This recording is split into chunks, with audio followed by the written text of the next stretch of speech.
નમસ્કાર દર્શક મિત્રો, હું છું રૂપલ લુણેચિયા. સંપૂર્ણ ન્યૂઝમાં આપનું સ્વાગત છે. વડગામ તાલુકાના મેતા ગામે ચાંગા રોડ પર સિંચાઈ વિભાગ હેઠળ હાથ ધરાયેલી તળાવ ઊંડાણની કામગીરીને લઈને વિવાદ ઉભો થયો છે. ગ્રામ પંચાયતના સત્તાધીશોએ કામગીરી સંતોષકારક ન હોવાનું જણાવી સંબંધિત એજન્સી સામે દંડાત્મક કાર્યવાહી કરવાની માંગ સાથે ઠરાવ પસાર કર્યો છે. ગ્રામ પંચાયતના પ્રતિનિધિઓના જણાવ્યા મુજબ તળાવ ઊંડું કરવાની કામગીરી દરમિયાન જરૂરી મર્યાદા કરતાં વધુ ખોદકામ કરવામાં આવ્યું હોવાનું જણાય છે. ઉપરાંત તળાવની ફરતે સુરક્ષાત્મક પાળો પણ પૂર્ણપણે બનાવવામાં આવ્યો નથી, જેના કારણે પંચાયતના સભ્યોમાં અસંતોષ જોવા મળી રહ્યો છે. આક્ષેપ મુજબ તળાવમાંથી નીકળેલી માટી ગામના ખેડૂતોને જરૂરિયાતમંદોને ઉપલબ્ધ કરાવવાને બદલે બસો વાહી અને છાપી હાઈવે વિસ્તારમાં આવેલા એની પ્લોટમાં વેચી મેળવવામાં આવી હોવાનું જણાવવામાં આવ્યું છે.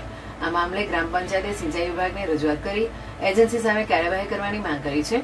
ગામના જાગૃત નાગરિક BM રાણાએ ઉચ્ચ અધિકારીઓને લેખિત રજૂઆત કરી સમગ્ર મામલે નિષ્પક્ષ તપાસની માંગ કરી છે.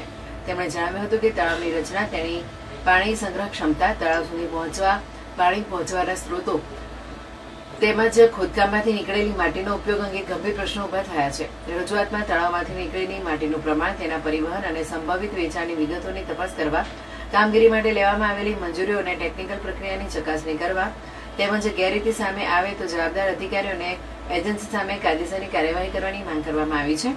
ગામ લોકોએ અગાઉ ખોદાયેલા તળાવની કામગીરી અંગે પણ પ્રશ્નો ઉઠાવ્યા છે. તેમના જણાવ્યા મુજબ અગાઉની કામગીરી દરમિયાન ગ્રામ પંચાયતની ગટર લાઇનને નુકસાન પહોંચ્યું હતું, જેના કારણે ગામનું ગંદુ પાણી તળાવમાં જતું હોવાની સ્થિતિ સર્જાય છે. ગ્રામજનો દ્વારા નુકસાનની ભરપાઈ કરાવી ગટર લાઇન પુનઃ સ્થાપિત કરવાની માંગ પણ કરવામાં આવી છે.